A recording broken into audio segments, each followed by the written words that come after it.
What's up everybody? Welcome back to my channel. So today we're going to do a Nepenthes tour of what I have so far.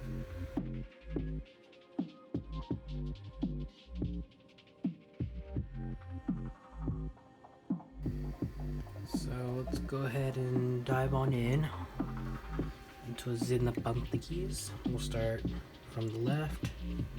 Right here is my Loei. Kind of having this like bulb thing. It's good because it holds humidity. I have a leaf jump there. You can see that. Just a little baby, like most of my plants. But bigger plants are really expensive, so this is what we'll have to work with. But I can't wait until that one, gets bigger over time. Then right here I have Truncata. This is from EP. Let's see there. It's a Truncata giant striped. Really nice looking plant. One of the pictures just recently popped. Oop. Let's see if I can get in there. And then the old one's right there. Pretty nice. And then I have Nepenthes Burrata by Campanulata, or I think that's how you say it. I've had this one for a little bit now too. It's finally just forming a pitcher.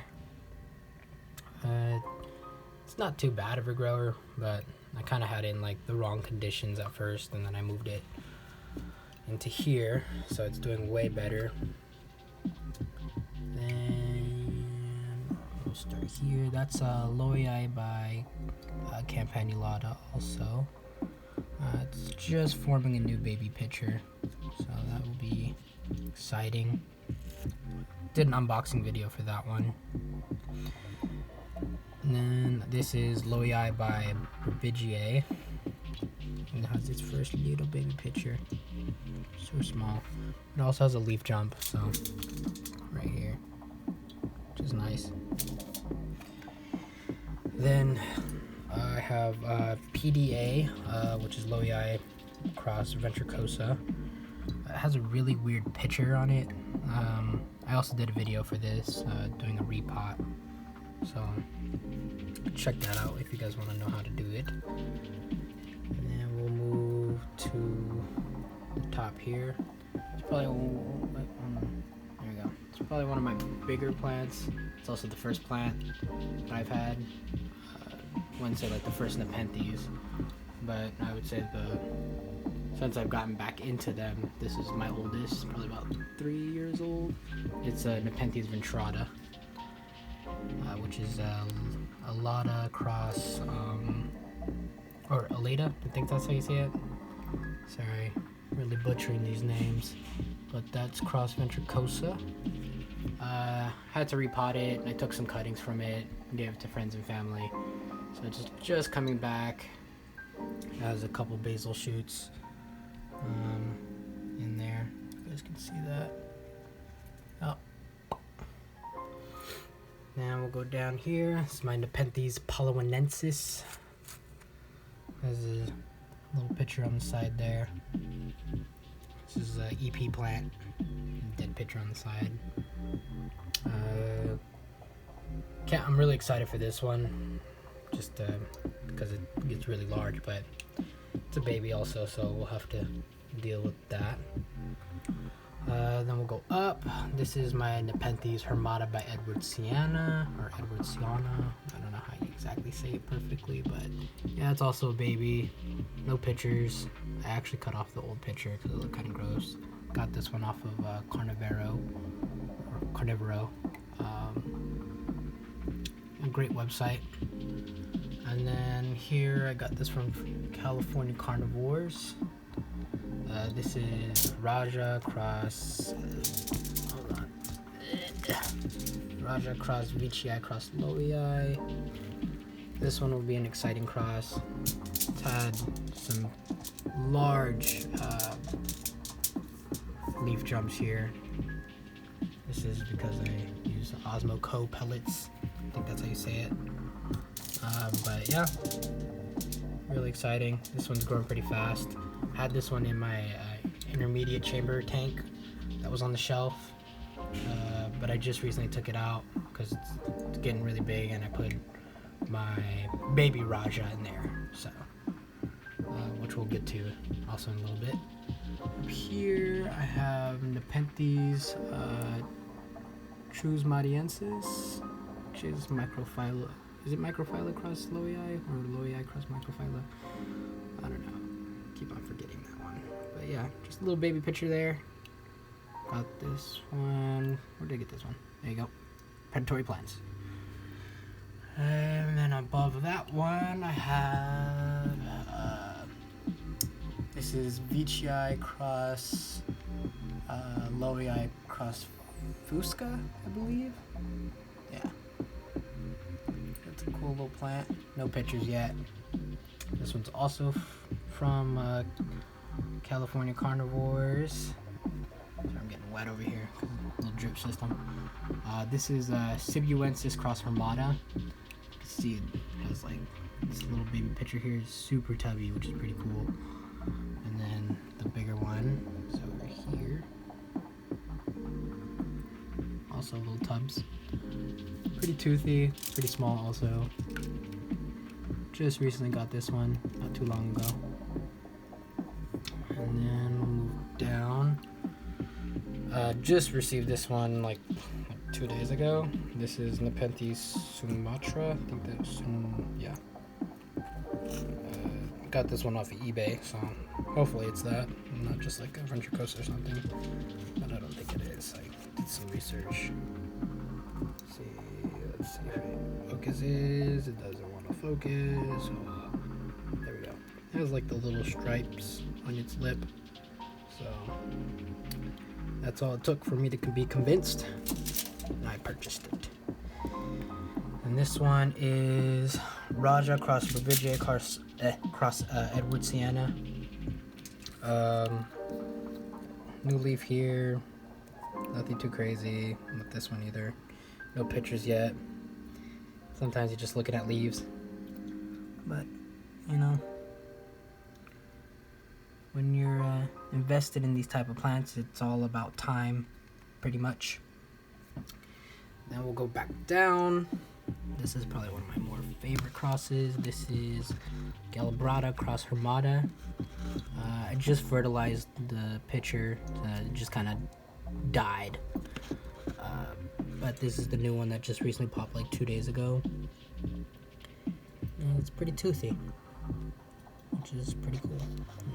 I really love this plant. Just how small it is and stuff. It's like a baby Humidity, which is pretty cool. Then the big boy here, this is Nepenthes Veitchii cross Loei. Has a picture like here. So there it is. Has the hairs on top of the lid. This picture is dying, but got this one from Carnivoro also. I think I purchased the last one. But yeah, this is a super dope plant, you know. Put that back there. Can't wait because it's a new little leaf here, and then this one is when I purchased it, so I'm hoping that this one will take off also. And I have it in this glass kind of very fancy pot base thing. I don't know exactly what to call this, but I put moss in it, and now it's just kind of growing a bunch of little stuff, which is pretty cool. It's like its own little ecosystem.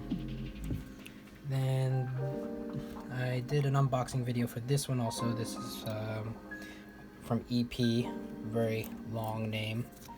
So we'll say Azumia Veitchii Maxima Stenophylla Loei Rocco Veitchii. Jesus.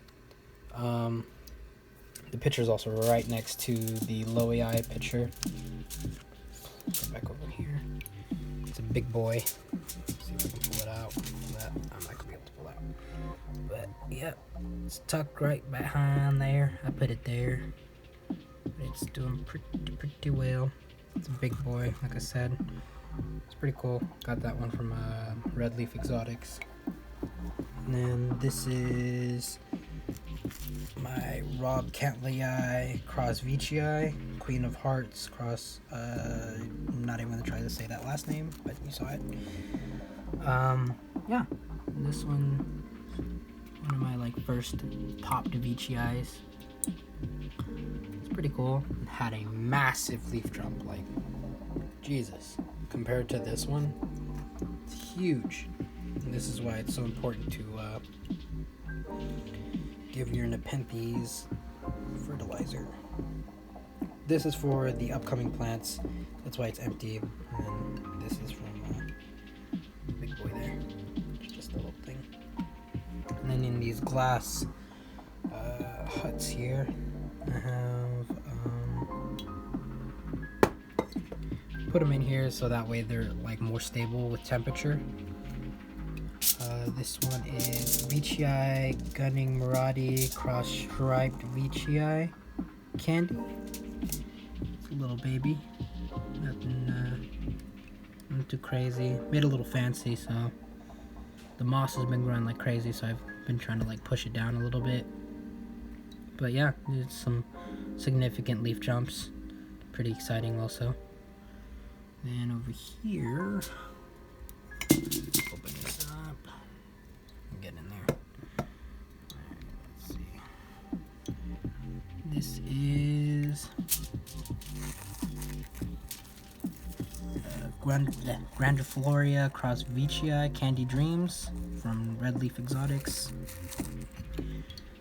Got a nice little leaf jump there also. Pretty cool. Can't wait till it gets way bigger. But it's the waiting game on these little guys. I guess that's the biggest thing when you're buying smaller Nepenthes. Then I'll go over quickly my setup. So the setup here is a reptile fogger from ZooMed. And then I just have it run across. I cut some holes in it. So that way it just mists down all over the plants. And I try to keep the humidity around like 65 to 75%. Right now it's a little low because it just kicked on. And then temperature is usually around 70 degrees. Daytime temperatures drop. This thing the mister probably runs like 4 or 5 times a day. And then the lighting setup that I have for it are some grow lights. I can't exactly remember the grow lights that I have on them, but they work really well. I'll try to remember the name, put the link in the description if you guys are interested. But when I use them, they have like purple hue, so if you can see that on the camera, and then if you like back up, like they just go back to like normal light, which is kind of cool. But I'll try to leave the link in the description below. Everything's on timers, so let's see if I can go. It's under the table. Ooh, that's a mess under here. Yeah, everything's on timers for it, so I don't really have to do anything other than just like look at the plants and a little bit of daily maintenance. And then go over here. This is just a normal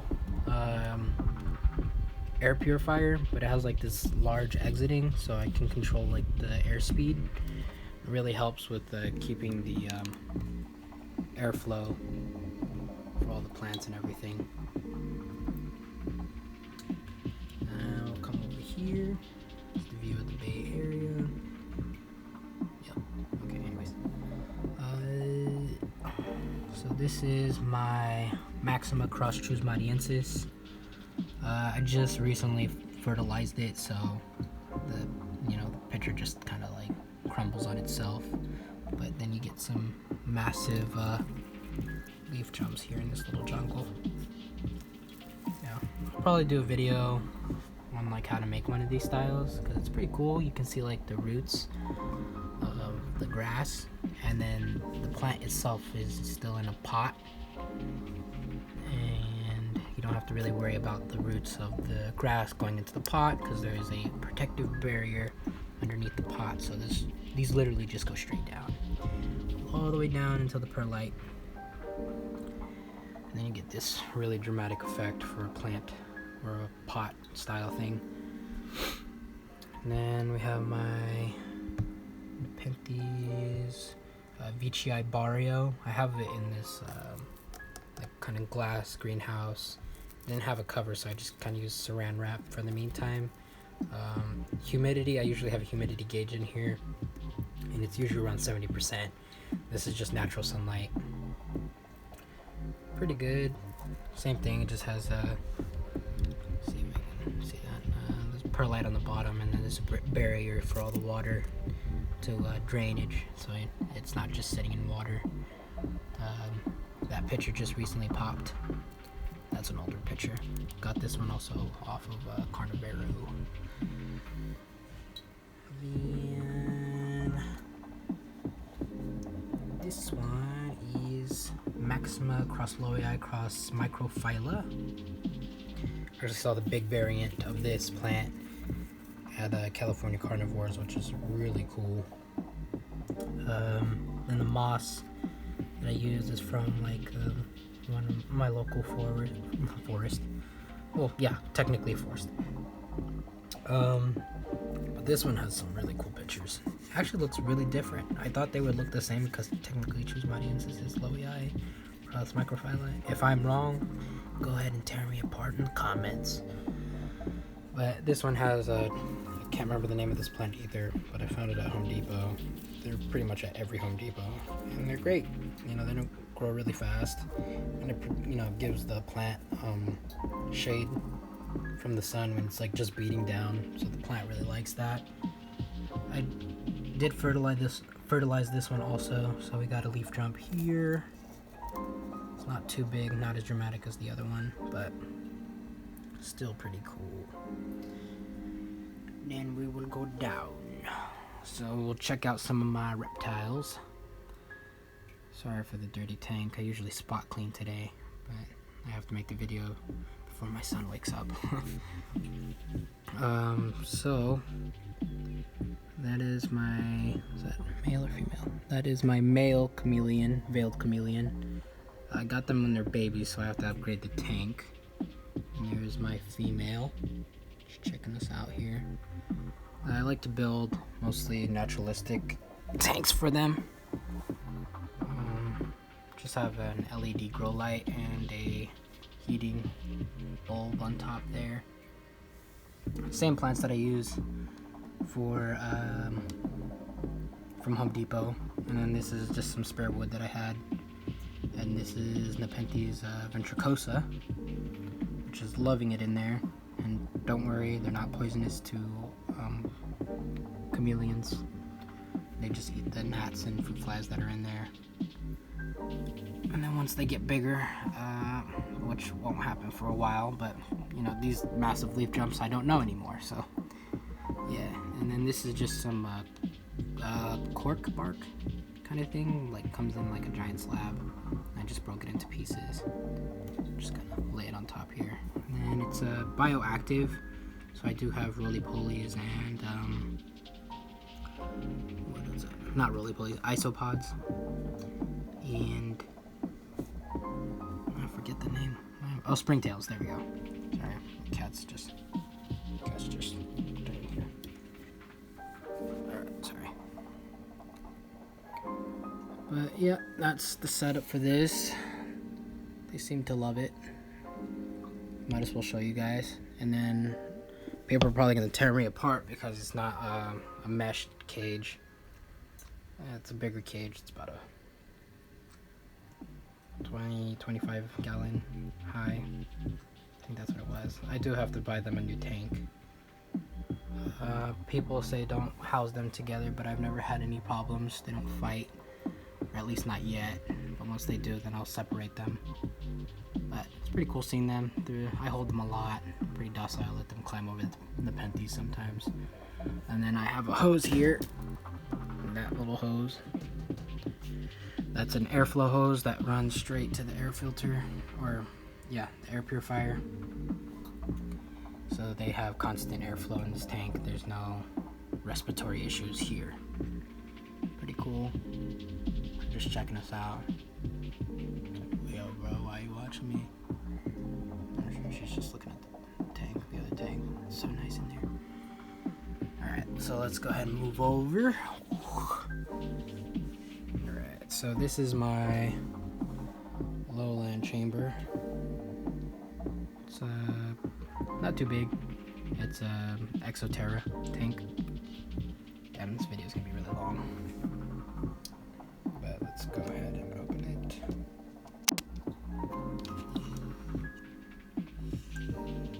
So it's like a little forest in here. That is my Nepenthes Burrata. I got it when it was like only had like 3 leaves on it. Now it's huge. But yeah, that's it. Loves it in here. Temperature's around like 85 degrees. That's the newest pitcher. First I got these really small baby pitchers here, and then I fertilized it, and then wow. Now we're getting some good leaf jumps. Stays pretty humid. Everything is living in here. This is also a bioactive terrarium. All the moss is real. There's isopods and springtails in this one also. And then that is my Nepenthes. I actually keep on forgetting the name. This is Viking cross Hookeriana cross Rowana. Oh, Northiana. Wow. And I don't know. It seems like it doesn't like it in here. But then if I take it out, the leaves get all soft. So I don't know if I have to slowly acclimate it to maybe the Nepenthes table. We'll just have to see. I upgraded the light because I had a real poor light in here at first. I mean, it wasn't poor. It was just like a standard LED. But now I have a high output LED in here. Same one that I use for the Nepenthes table. Reptile Burrata loves it, but I don't know about this one. You can see the leaves. It's suffering. So we'll have to see what to do about that.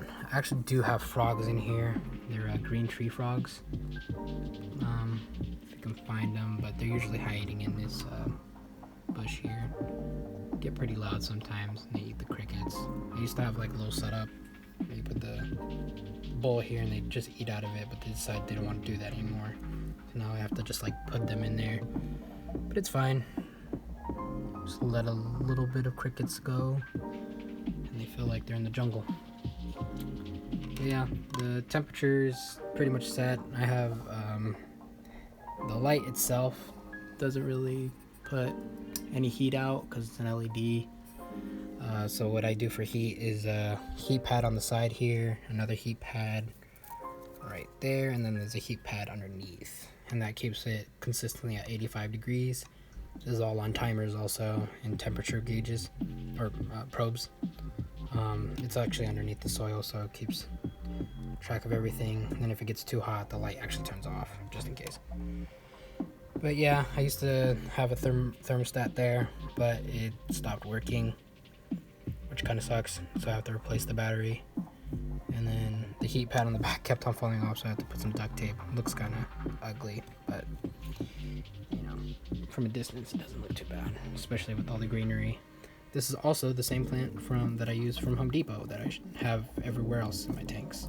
It's really interesting to see how it grows in all types of climates. So it's pretty cool. This one actually seems to be growing a lot better in this temperature. That's about it for this.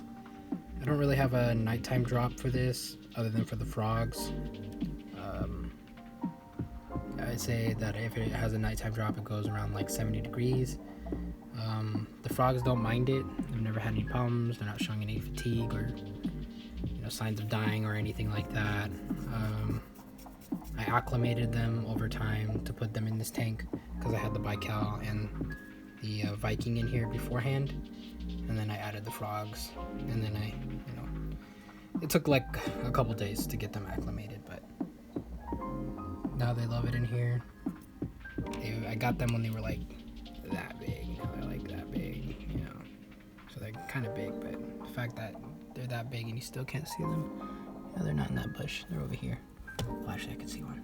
Let's see. Let's see. Where are you? Wow, their camouflage is really well. Let's see. Nope, you can't see them. But they're literally like right there. And the camera don't want to focus, so let's see. For the most part, I try to do a naturalistic environment for them, or not, all natural environment for them, but because they like to dwell in the upper spaces, it's kind of hard to get a plant to do that and still have coverage for the plants here. But it helps. So close that back up since the heat has escaped. But yeah, it's probably my favorite tank so far.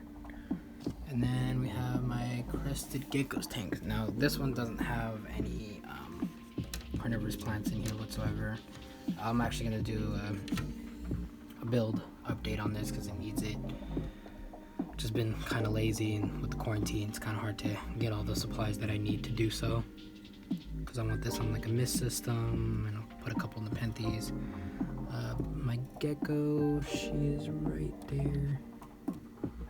This is a pretty large tank.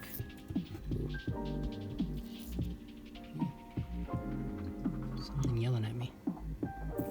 Oh, no, that was a brush. This is also all natural tank here. There she is. I don't want to get her because she's sleeping. It's technically daytime for them. This is just UVB bulbs that are housing them or putting light for the plants. Then I have a massive Isopod collection here. This tank's probably been running for about 3 or 4 years now. I only put a couple cuttings of these in here, and it's just, it's completely exploded with growth. It's pretty crazy to see. It's like the Mayan background. Let's see if I can find any isopods down in here. Anytime I think of this cage, I always think of like Avatar. If you guys have seen that movie, if you have, comment down below. What's your favorite movie?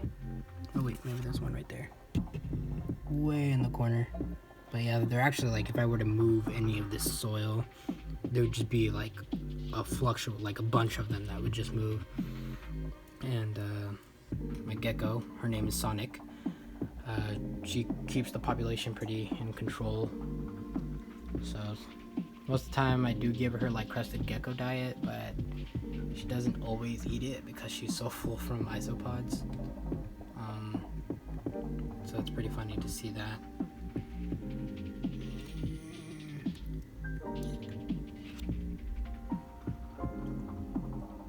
Yep, that's it. We'll move to the intermediate chamber tank. Sorry for stopping the video. Unfortunately, I have to make this into 2 parts because the video is so long and I have a lot of things to show. Obviously that's a little different. That's in part 2. So I hope to see everyone there, and have a great day.